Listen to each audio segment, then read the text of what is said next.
August 25, 1940, from the windswept cliffs of Cap Blanc-Nez, Reichsmarschall Hermann Göring stood with his boots planted firmly on French soil, his binoculars trained on the gray-blue stretch of the English Channel. On the far horizon, the white cliffs of Dover glowed in the morning lights, so close he felt he could reach out and claim them. Only 22 miles of salt water separated him from the island he had assured Adolf Hitler would break within weeks.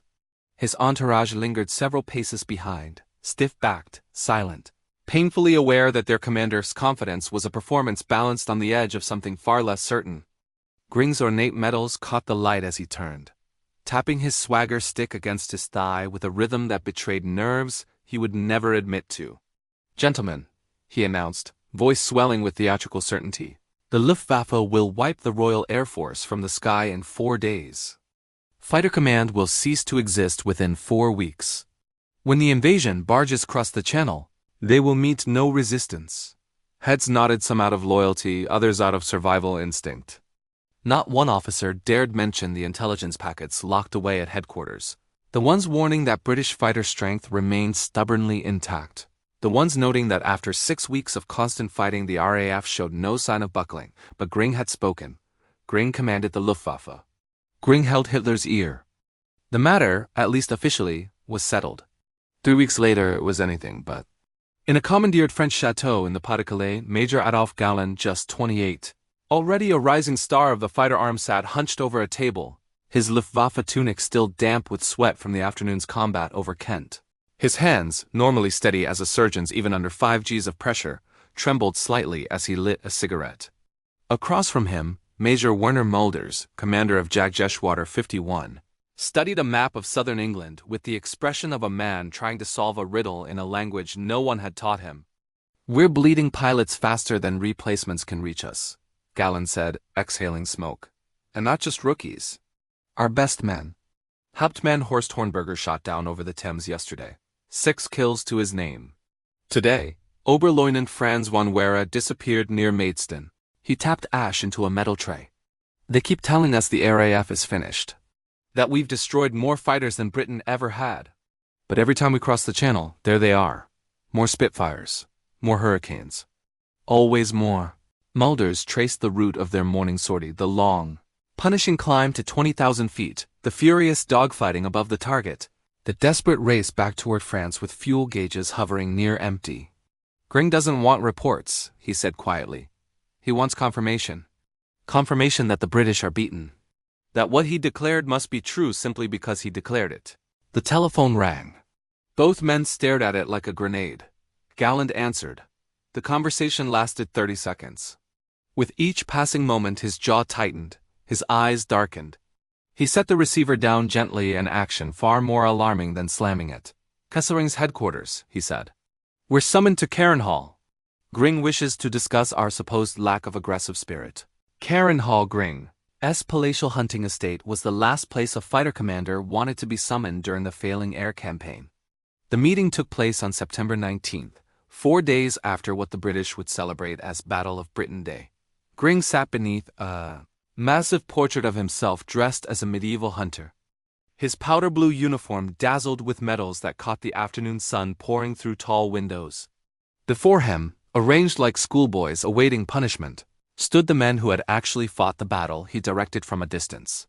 Galland, Mulders, the commanders of JG-54, JG-3 and half a dozen other units. The Luftwaffe's finest. Dozens of victories between them. Weeks of non-stop combat etched into their faces. Göring paced, voice rising and falling like an actor in tragedy. "The Führer has postponed Operation Sealway," he announced. The word postponed, not cancelled, hung in the air like smoke. As if the invasion might resume next week, as if the failure was temporary, as if the summer's ambitions had not evaporated into the Channel wind. "This postponement," Göring continued, "is necessary because the Luftwaffe has failed to secure air superiority over southern England, despite every advantage, despite an enemy on the brink, despite my clear orders." He halted and stared at them, his expression tightening into wounded betrayal. "I gave you everything. The finest aircraft on Earth, numbers, surprise, objectives any fool could follow. Yet the RAF still flies, still fights, still defies us. Why? Silence. the kind that squeezes air from a room. Finally, Galland spoke, the one man willing to risk honesty. Reichsmarschall, he said calmly. The British fighters are better than we were led to believe. The Spitfire outperforms the Messerschmitt 109 at high altitude. The Hurricane is slower but nearly indestructible. Their pilots fight above their own homes. If they bail out, they're flying again the next day. Our pilots who bail out become prisoners. He gestured toward the map. We have 10 minutes perhaps of combat time over London. They can stay as long as their fuel lasts. Göring's face tightened. Are you telling me German fighters are inferior to British fighters? I'm saying the situation is more challenging than expected, Galland replied. We were told fighter command was down to its last squadrons. Yet yesterday over London we met at least 20. Fresh pilots, full ammunition. They fought like men who believe they're winning. Because they are winning, Mulders added. The words dropped like stones into still water. Göring's face shifted disbelief, anger, fear before settling on cold fury. That is defeatist talk, Major Mulders. The Luftwaffe does not lose. We obliterated Poland. We crushed France. The fault is not in our strategy. It is in your fighting spirit. He rounded on Galland. Tell me, Major, what must I give you? What equipment do you require to finally do your duty? The room went still. Galland had 3 seconds. He chose humor coded in truth. A squadron of Spitfires, Reichsmarschall. The silence that followed could have shattered glass. Göring's face turned crimson. Without a word, he spun on his heel and stormed out, metals clattering. The door slammed. The officers remained frozen, waiting for the explosion that never came. After nearly a minute, someone exhaled. Well, came a murmur. That could have gone better. Göring's rage, however theatrical, was only the surface. Beneath it, the German high command was beginning to grapple with a truth they had never imagined possible. The Luftwaffe had been beaten. Far from the Channel coast, far above the noise of Göring's fury, another response was unfolding at the very top of the Third Reich. In the forested sprawl of the Wolfsschlacht headquarters near the Belgian border, Adolf Hitler confronted the postponement of his invasion the way he often handled bad news, by rewriting the premise altogether. On the evening of September 17th, General Alfred Jodl sat across from him, pen in hand, trying to keep pace with the Führer's rapid monologue. Hitler paced around the table, stabbing at maps with a pointer, as if rearranging geography by force of will. Before him lay the directive postponing operations Sealway signed that morning, still warm with ink, already recategorized in his mind as an insignificant delay rather than strategic collapse. The invasion was always conditional, Hitler insisted, voice sharp and quick. We made that clear. Without total air superiority, it would be irresponsible to proceed. This is not defeat, it is prudence. Strategic recalibration. Jodl nodded dutifully, writing phrases he knew would become tomorrow's official talking points. But he also remembered the July conferences, the excitement in Hitler's voice when he declared the invasion of Britain essential, the linchpin of his entire Western strategy. He remembered the urgency, the conviction that one more blow would force the British to sue for peace. He remembered the barges, the vast preparations, the reckless certainty. But none of that seemed to exist in Hitler's memory now. The Luftwaffe's inability to destroy fighter command is disappointing, Hitler continued, hands clasped behind his back. Göring promised weeks, it has taken months.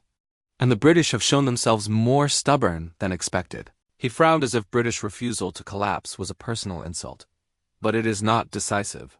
We will continue bombing through winter, grind down their factories, sap their morale. By spring, they will be ready to negotiate. And if they are not ready by spring? Jodl asked softly, pen poised. Hitler stopped. Slowly turned. His expression hardened. Then we will have other priorities by spring. The Soviet question cannot wait indefinitely. Every month we delay, they grow stronger. If Britain insists on dragging this war out, we will secure our eastern flank first. The words fell like a stone into a well quiet but immeasurably deep.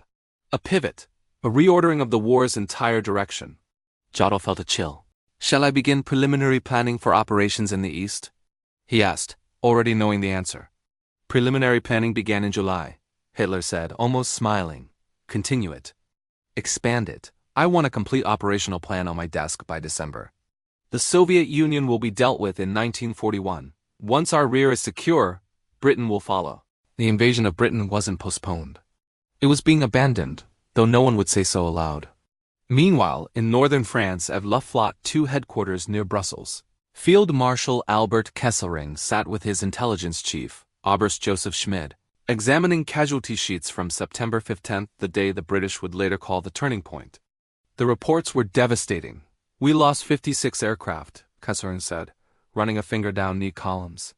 17 Dorniers, 14 Heinkels, 25 fighters. The British claimed they downed 185. Exaggerated, of course, but even our real numbers are unacceptable. He looked up sharply. How does an enemy supposedly on the brink of collapse inflict losses like these? Schmid shifted uneasily, his once unshakable confidence crumbling under real data. "British fighter strength has proved more resilient than our projections anticipated," he said, choosing every word with care. "They appear to possess deeper reserves of aircraft and pilots." "Appear?" Kesselring shot back. "They demonstrate it every single day. Morning after morning, you tell me Fighter Command has 200 aircraft left. Afternoon after afternoon, we encounter 400 over the target. When do our estimates begin to reflect reality?" Schmid lowered his eyes, staring at the map pinned to the wall. RAF airfields neatly marked. Theoretical fighter strength meticulously calculated. Numbers that now felt like elaborate fiction. Kesselring sighed and moved to the window. Below, mechanics worked around the battered frame of a Messerschmitt 109 that had limped home trailing smoke. "The Reichsmarschall blames our fighter pilots," Kesselring said. "Says they lack aggression. Nonsense. Our men are performing miracles in conditions no strategist would endorse. The fault is not in their courage, it's in the mission itself." He gestured toward distant hangars. "We send fighters to escort bombers deep into England. The British meet them at altitude over their own fields, with every advantage of fuel, time, and terrain. Our pilots fight for a few minutes, then scramble home on empty tanks. They do this every day, losing veterans we cannot replace. Meanwhile, the British rotate fresh squadrons, rest their pilots, repair their airfields." Schmid was silent. "Then, what do you recommend?" Kesselring turned, the weight of command etched onto his features. "I recommend we admit the obvious. Air superiority has not been achieved. Operation Sealway is no longer feasible. We should transition to blockade and strategic pressure." A pause. "But no one in Berlin wants realism. They want reports of victory. So we will continue the bombing, declare it successful, and quietly begin planning for other theaters. There would be no official moment of reckoning, no admission, no statement of defeat. Instead came something far more German and far more bureaucratic, a careful shifting of language. On October 12, Hitler issued a directive stating that Operation Sealway would remain active as a deception measure, but all practical preparations were suspended until spring. The wording danced around truth. It spoke of weather, logistics, seasonal suitability. It avoided one word entirely: failure. On October 31st, the Luftwaffe flew its final major daylight raid of the campaign. 21 aircraft were lost. The next day, daylight operations ceased. The Blitz began. A new strategy, new objectives, new rhetoric. The goal was no longer destruction of fighter command. The goal was now to break the will of the British people, a goal that could be defined and redefined forever. But beneath the shifting narratives and political euphemisms, the truth remained unchanged. The Luftwaffe had set out to smash the RAF and clear the way for invasion. It had achieved neither. Göring would never admit this publicly, but his conduct betrayed him. The once boastful air marshal drifted from operational meetings, retreating into art collecting and estate expansion. His explanations grew increasingly fantastical. The fighter pilots had failed him. The intelligence had been flawed. The bombers had been inadequate. The weather had betrayed Germany. The British had refused to collapse on cue. In November, he delivered his final judgment on the campaign confident, triumphant, utterly disconnected from reality. "The British are gravely weakened," he proclaimed to his staff, tapping charts with a polished fingernail. "Their industry is disrupted. Their airfields are damaged. Their pilots are exhausted. We have achieved a strategic success." His officers nodded along, though many knew that Britain now produced more fighters each month than Germany, and that Fighter Command CES strength in November was higher than it had been when the battle began. Yet Göring continued to speak with certainty, as if conviction alone might override truth. The distance between Göring's assurances and reality had grown so vast that closing it would have required admitting mistakes no man of his rank or ego could afford to admit. Hitler, for his part, reacted with a tone that mimicked pragmatism but offered no more honesty. In December 1940, during a conference with senior commanders, he reinterpreted the last 4 months with the flexibility of a man unburdened by consistency. The British campaign, he declared, had already achieved its intended goals. His voice carried the confident cadence of someone rewriting the past while speaking it aloud. Britain's resources had been tied down. Its economy strained. German air power had been displayed on the world stage. The planned invasion, he insisted, had always been a conditional option, nothing more. And since those conditions had not materialized, it was time to redirect Germany's strength toward greater objectives. Everyone in the room knew what those greater objectives were. The Soviet Union, Barbarossa, the campaign that would define the next year and destroy everything after it. But in the winter of 1940, with the snows of Russia still half a year away, Hitler could package the pivot as strategic brilliance rather than the forced retreat it truly was. General Franz Halder, chief of the Army General Staff, captured the moment with the dry precision of a man accustomed to recording history while watching his superiors revise it. In his diary he wrote, "The British operation will continue through winter at reduced intensity. The invasion is postponed indefinitely." Postponed indefinitely, a phrase that meant cancelled without the embarrassment of saying so. The invasion barges were being broken up and towed away. The landing equipment packed into storage depots. Staff officers were already shifting toward Eastern planning. No one declared the end of the invasion. They simply behaved as though it had already ended. Meanwhile, in the officers' mess at Wissen Airfield, the pilots who had actually fought the battle carried their own verdict, one spoken quietly, out of reach of microphones and memoranda. After the day's operations, Adolf Galland sat with Werner Mulders and Walter Grabman, draining glasses of French wine with the weary honesty of men who had survived something their superiors insisted had gone according to plan. "We lost," Galland said at last, staring into his drink. "Our mission was to break fighter command. We didn't. We lost hundreds of machines, some of our best men, and the RAF is stronger now than it was in July." Mulders rubbed his temples, his face etched with exhaustion from 10 relentless weeks of flying missions he knew were pointless as he flew them. "The question," he said, "is whether anyone in Berlin will ever say it out loud." Grabman shook his head. "They won't. Göring can't admit he was wrong. Hitler can't admit anything that contradicts the myth of German invincibility. So they'll change the definition of victory until it matches the result. They'll call it strategic flexibility." He raised his glass in a dry, bitter toast. "To strategic flexibility. May it work better in Russia than it did over England." They drank, and the silence that followed said more than any official statement ever would. They knew the truth. The Luftwaffe had been defeated, not only in the skies, but in the conference rooms where denial had become doctrine. An authoritarian leadership that could not acknowledge reality had chosen the safer illusion of infallibility over the dangerous truth that might have saved them. In January 1941, the Luftwaffe issued its internal report on the British campaign. The 87-page assessment described the operation as a qualified success. Air superiority had not been achieved, it admitted, but only due to weather conditions and operational reprioritization. The word defeat never appeared. Failure was absent as well. The closest the document came to honesty was a single line stating that the destruction of fighter command had taken longer than anticipated, requiring a shift in operational timelines. The pilots who read it responded with the dark humor of men who understood the absurdity of bureaucratic optimism. They had watched friends burn in their cockpits, flown until their fuel tanks were empty, died in dozens over the channel. Now a document told them they had succeeded, just not in any way that resembled the mission they had been given. The German High Command's answer to defeat was simple. They declared that defeat had not occurred. Through memoranda, directives, and artful redefinitions, they reshaped the outcome to protect the myth that could not be questioned. Blame was distributed downward. Intelligence had been faulty. Resistance had been unexpectedly tenacious. Weather had intervened. Anything could be held responsible, except the leadership itself. Britain, by contrast, had no difficulty naming what had happened. On September 15th, later immortalized as Battle of Britain Day, the RAF threw back the largest German daylight assaults of the campaign.